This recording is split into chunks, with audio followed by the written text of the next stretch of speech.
fáilte go Ard Mhacha. An baile is stairle agus is tábhachtaí I gCoga Olú. A hain siar go dtí ré orga Ard Mhacha.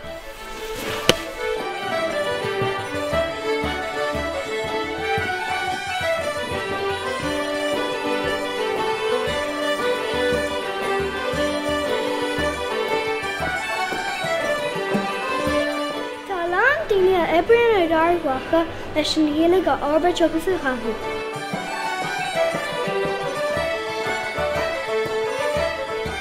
Ina más sin, tá géal linn a agraíonn féis Ard Mhacha agus colistí saoirí.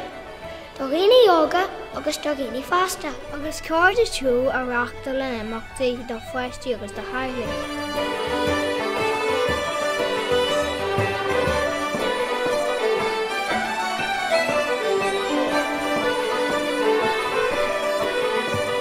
Tá thart ar ceithre céad fáistí sa córscail scoileachta faoi láthair, ar níoscail, ar bhanscail agus ar bhanscail, le atá ag éirí níos mó gach bliain.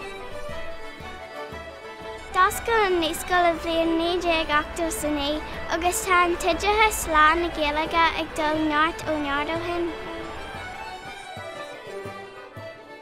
Gach seachtain ó ceann na bliana, freastal an bheá céad go daoine óga ar Cumann Príomhra Ard Mhacha. Le gcuireadh bud dús aitheantas TG cethair ar Brian agus Zet na Bhaile, as na cuid dibre le 10 bliain an nús le Club Príomhra Ard Mhacha.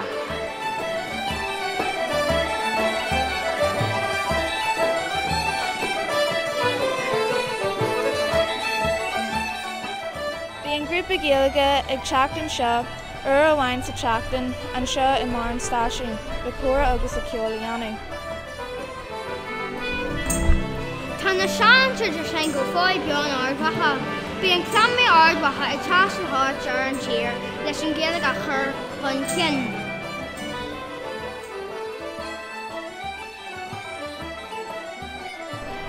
Ar náid a Cumann Lú Clás Gael ionta gláidir in Ard Mhacha agus tá ceiste cultúr ag bord an conde a chur an Ghaeilge chun cin.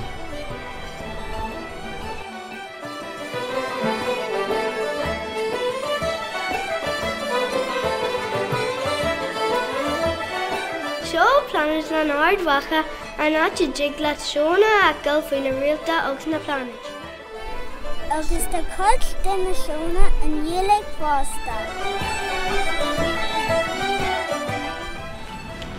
Seo an áit I milliún Ard Mhacha fadó. Tháinig daoine le chéile an seo ar fear na mílte bliain, don treadail, don sinsneacht agus an sport. Bagrála go tholann haon a bheith immert an seo.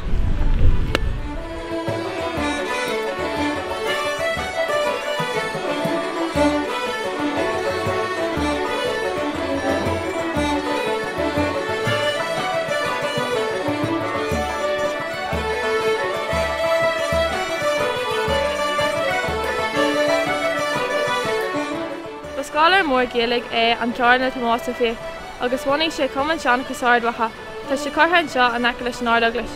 An céad céimeala is céal na Ghaeilge in Ard Mhacha ná an cultúr an mór agus éonach Mhacha a bheits mar aine marthaí. Le pobl is fearr go gréamach. Is léir go bhfuil an teanga Ghaeilge go leabhar sábhailte, agus go mbeidh sí bra léidir den an bhainte talacha.